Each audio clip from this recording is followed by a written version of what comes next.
کیا ان لوگوں کو جو اہل زمین کے مر جانے کے بعد زمین کے مالک ہوتے ہیں یہ امر موجب ہدایت نہیں ہوا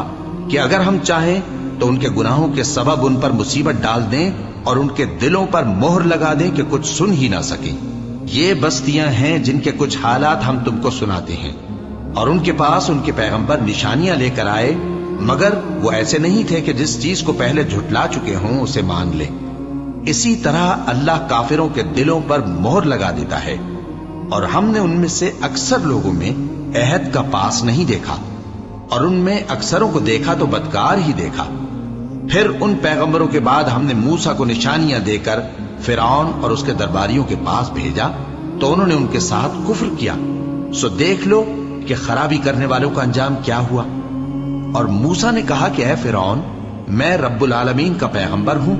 مجھ پر واجب ہے کہ اللہ کی طرف سے جو کچھ کہوں سچ ہی کہوں۔ میں تمہارے پاس تمہارے پروردگار کی طرف سے نشانی لے کر آیا ہوں، سو بنی اسرائیل کو میرے ساتھ جانے کی رخصت دے دیجئے۔ فرعون نے کہا اگر تم نشانی لے کر آئے ہو تو اگر سچے ہو تو لاؤ دکھاؤ۔ موسیٰ نے اپنی لاٹھی زمین پر ڈال دی تو وہ اسی وقت ایک بڑا اژدہا بن گئی، اور اپنا ہاتھ گریبان سے نکالا تو اسی دم دیکھنے والوں کی نگاہوں میں سفید براق یعنی روشن ہو گیا۔